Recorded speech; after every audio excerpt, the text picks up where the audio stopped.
My daughter-in-law jumped to her feet, pointed straight at my wife, and said, "Stand up and get out." That was how she opened her own birthday party. My wife arrived late. She was still recovering her steps, slow and unsteady. I thought the worst thing that night would be an awkward apology. I was wrong. There was no arguing, no chaos, just a cold, heavy silence. My son turned away, and only a few minutes later, the most important guests in the room did something that left the in-laws completely stunned. If you have made it this far into the story, subscribe to the channel so you do not miss what comes next, and leave a comment telling me where you are listening from. Now, come back with me, because what happened after that is what truly says everything. I did not react right away. At nearly 70, I had learned that silence is sometimes the only way to truly see a person. After that sentence, it was as if the air had been drained from the room. Yellow light reflected off crystal glasses, expensive dresses, carefully prepared smiles. Everything froze. My wife still gripped her wooden cane, her other hand trembling slightly. She did not understand why she had suddenly become the problem of the evening. Megan was never someone who demanded explanations. She lowered her head just a little, as if wondering whether she had actually done something wrong.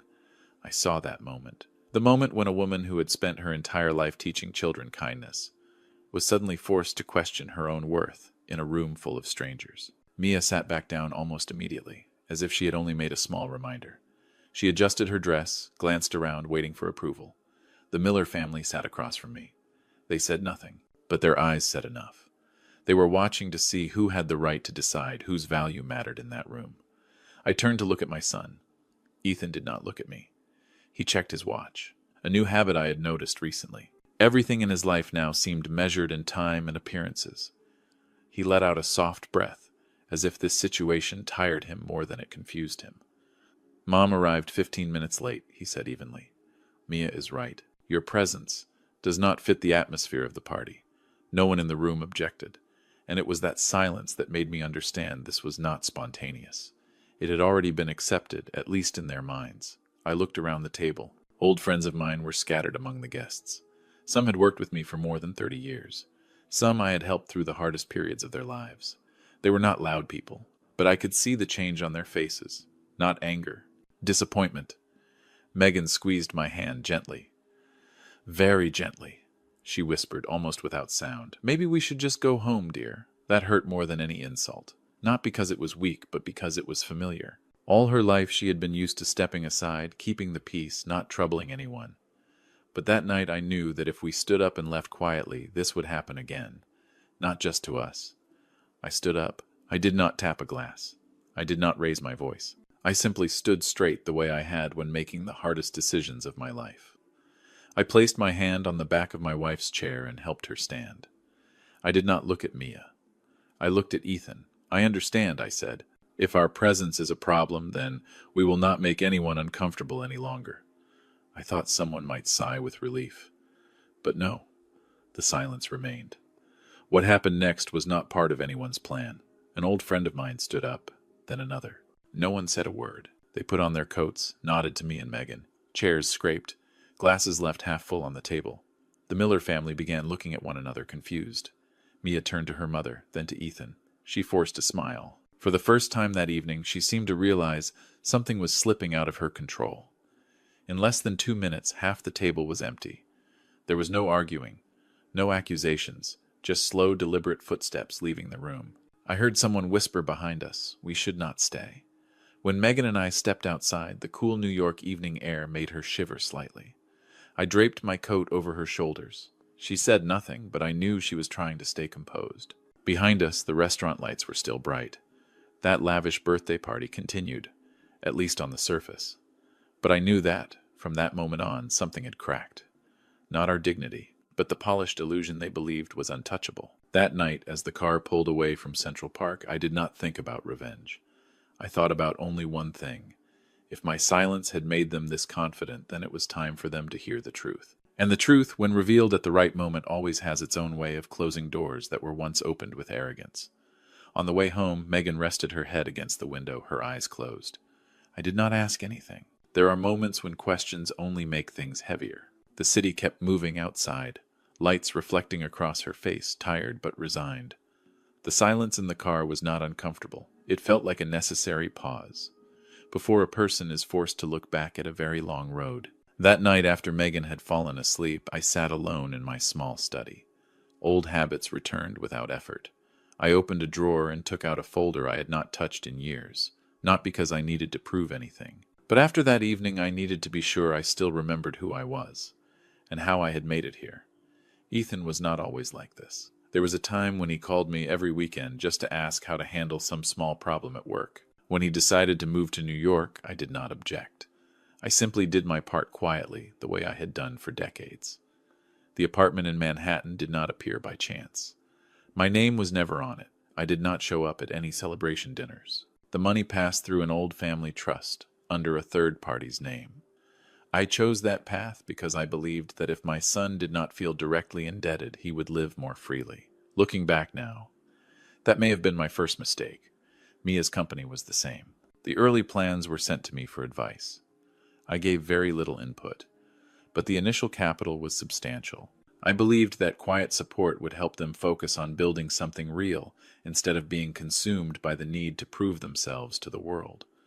Close to midnight, my phone vibrated softly. A message from my personal attorney. He was not someone who contacted me late, unless something truly mattered. I think you should review the documents on the northern land your in-laws are developing, the message said. Some details match your trust. I read the line twice. Then I opened my laptop. That property was not unfamiliar. I had heard Ethan mention it a few times with pride in his voice. A large resort project heavily promoted tied to the Miller family name. But the numbers in the documents told a different story. The development rights, and part of the assets, still belonged to an old trust. A trust where I was the sole beneficiary. Not because I wanted control, simply because everything had been set up long ago for situations I had hoped would never come. I sat there for a long time, not to calculate, but to understand. To understand that their confidence did not come from their own strength alone. It was built on foundations they had never stopped to ask about, or who actually held the keys. The next morning, when Megan woke up, I made tea for her. She looked at me, as if she wanted to ask something, then stopped. I told her everything would be fine. This time, I was not reassuring her. I was speaking because I could finally see the picture clearly. A few days later, I received another call. This time, my attorney's voice was heavier. He spoke about some recent medical documents related to Megan. Small changes. Harmless on the surface, but enough to create doubt if someone chose to interpret them a certain way. I did not get angry. I just felt cold. Megan had undergone a minor procedure. Everything was clear and transparent. But the fact that someone had interfered with her records, even on paper, told me they had thought further ahead than I expected, not out of concern for her health, but to question her clarity, her right to decide. That evening I told Megan slowly. I did not add anything. I did not draw conclusions. She listened, her hand resting on her teacup eyes, fixed on the garden outside. When I finished, she simply nodded. I understand now, she said. So they do not just want us to stay quiet. There was no bitterness in her voice, just confirmation of what I had already begun to accept. I called my attorney back. This time I did not ask. Is there a problem? I asked. What do we need to do to put everything back where it belongs? Not to punish, but to stop it. In the days that followed, I did not contact Ethan. I let things move forward on their momentum. The meetings, the contracts, the photos posted with confident smiles. I knew they were moving fast, and it was that speed that would keep them from seeing what was waiting ahead. One evening, as I closed the final folder, I thought back to that moment in the restaurant. The look in Ethan's eyes when he said, "We did not fit." At the time, I thought I was simply leaving a party. Now I understand. That was the moment I stepped away from the role of the patient father and prepared to step back in. Not to demand affection, but to remind them that some foundations cannot be dismissed simply because the one who holds them chose silence for too long. I did not appear right away. Silence, when held long enough, gives people a dangerous kind of confidence. In the days that followed, I watched from a distance. Ethan and Mia went on with their lives, as if that birthday party had left no cracks behind. New photos appeared regularly. Captions about vision growth, a major turning point.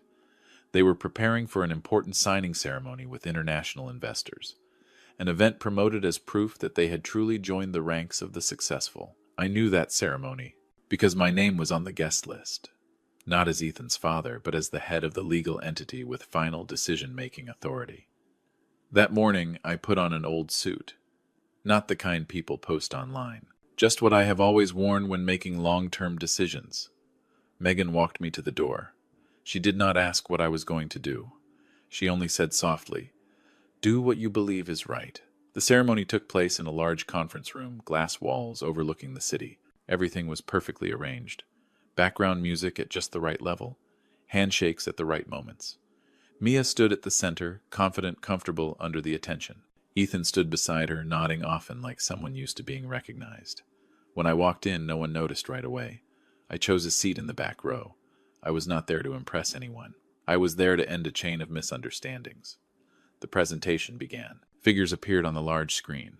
I listened carefully, not because I needed to understand them, but because I wanted to know what they believed in. Every plan rested on one assumption, that the resources would always be there, steady, unconditional.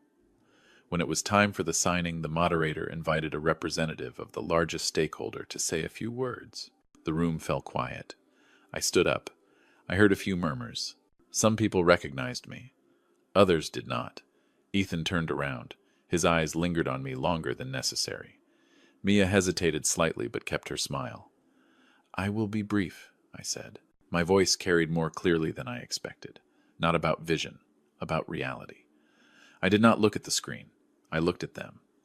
I introduced myself with a title that had never appeared in their family photos. I spoke about ownership percentages, about decision rights, about clauses they had signed, perhaps without ever reading carefully.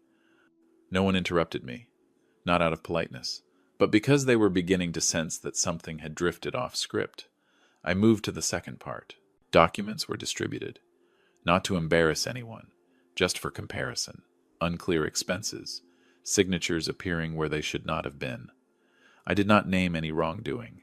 I simply asked questions. Ethan looked down at the table. Mia was no longer smiling. I spoke very slowly. Each sentence had a pause. I did not need to convince anyone. The numbers did that on their own.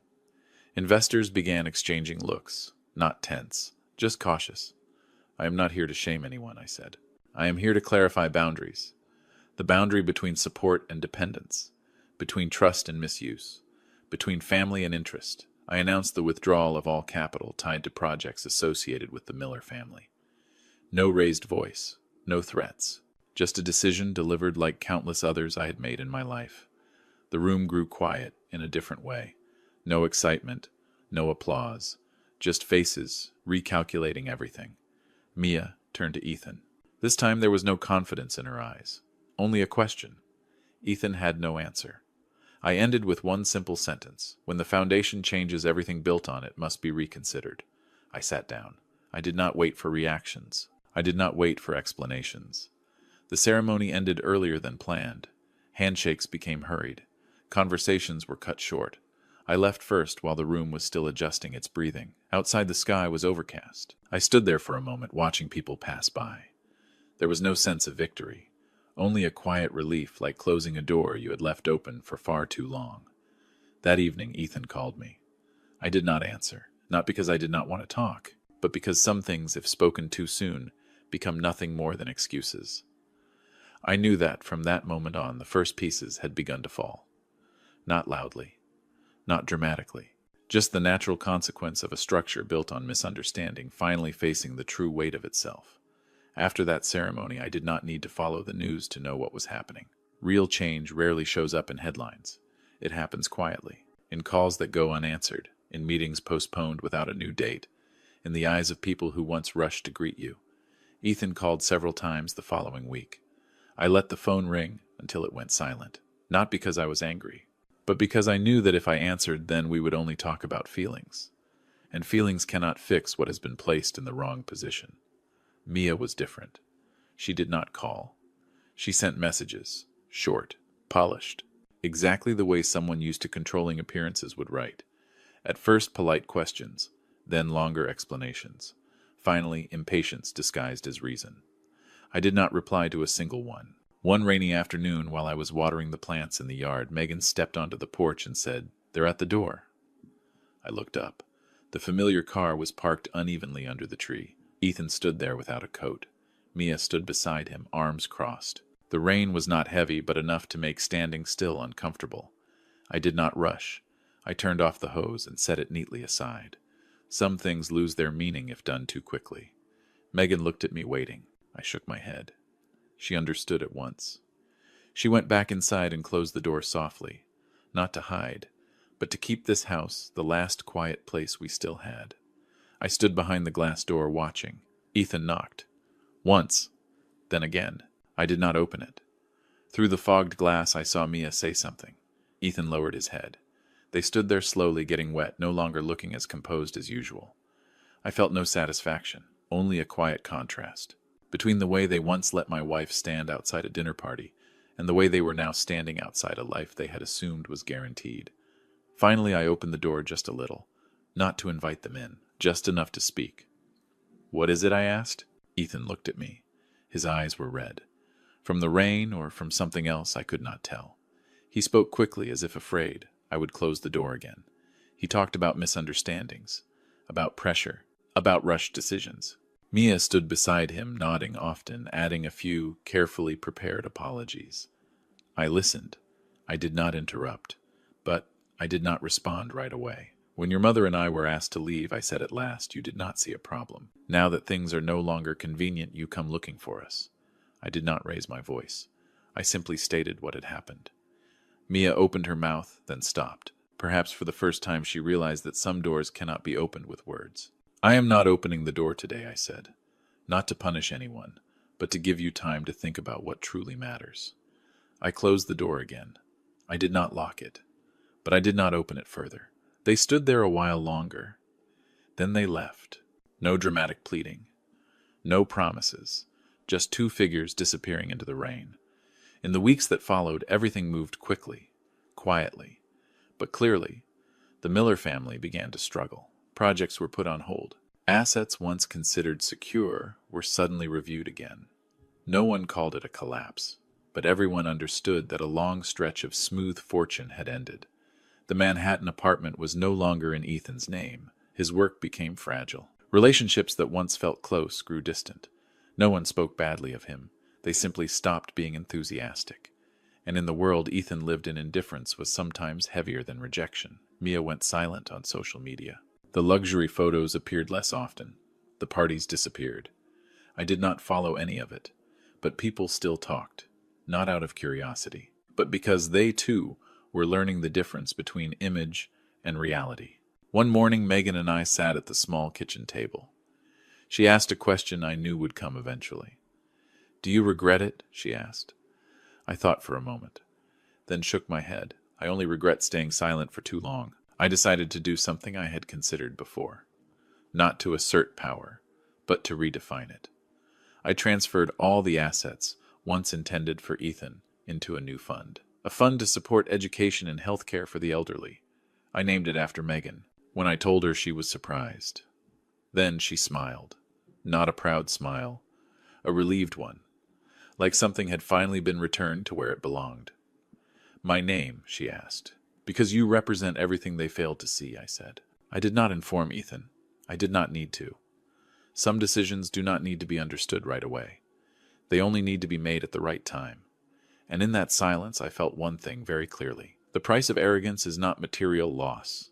It is the moment a person realizes that the true values were traded away long ago, just to secure a temporary place in rooms that were never meant to belong to them. After everything settled, our small house returned to its familiar rhythm. In the mornings, Megan made tea. I watered the plants. We did not talk about what had happened, but we both knew we had entered a different chapter. Quieter, without announcements, simply lighter. The fund in Megan's name began operating slowly. No grand ceremonies, no speeches, just documents signed where they belonged, brief phone calls, and quiet visits to senior care centers. Megan's name was not displayed on any plaque. She simply showed up, sat beside them, and listened. Watching her, I realized something simple. Respect does not come from a title. It comes from how a person shows up. We decided to leave the city, not to run away, but because it was time to choose a place that did not demand we prove anything. The small coastal town welcomed us with salty air and long afternoons. There, people greeted each other with eye contact, not questions about work or bank accounts. I repaired an old wooden house. Megan planted flowers. Everything moved slowly, exactly as we needed. Once, while I was repainting the fence, a neighbor stopped by and asked what I used to do. I answered briefly. I worked long enough. He smiled, nodded, and started talking about the weather. The conversation ended there. I felt at ease. Ethan called me after a few months. His voice was different, less rushed, less confident. He did not offer a long apology. He just said he was trying to put things back in order. I listened without interrupting. When he asked if I had any advice, I said the only thing I truly believed. Start with small things, and take responsibility all the way through. We did not set a meeting, not because I refused, but because some distances must be closed with action, not words. I believed that if Ethan truly changed, we would see it. No forcing required. Megan sent him a postcard. No reproach. Just a few lines about the sea, about the new flower beds. She always believed that kindness, when held properly, could open doors that logic never could. One evening we sat on the front steps watching the sun go down. Megan asked if I thought I had been too hard. I thought for a long time. Then I said I think I was on time. Not all justice needs noise. Some justice only needs order restored. I no longer think of that birthday party as a wound. It feels more like a marker. Because of it, I understood that prolonged silence can be mistaken for agreement, and respect, if not protected, will be taken lightly. From time to time, I receive thank you letters from people the fund has helped. The handwriting is unpolished but sincere. I do not reply to all of them. I keep them in a drawer as a reminder that the right decisions do not need an audience. Megan grows stronger every day. She walks farther. She laughs more. I feel the same, not because we won, but because we chose what was worth keeping. If there is one thing I would say to those listening to this story, it is this. Money can buy you a seat at expensive tables, but it can never buy respect or love within a family. Those are built over time. In how you treat people when no one is watching. In standing by each other when silence would be easier. And if you see your parents as a burden, pause for a moment. Look again. That quiet presence may be the foundation keeping your life from tipping over. I learned that lesson close to 70. I hope you do not have to wait that long.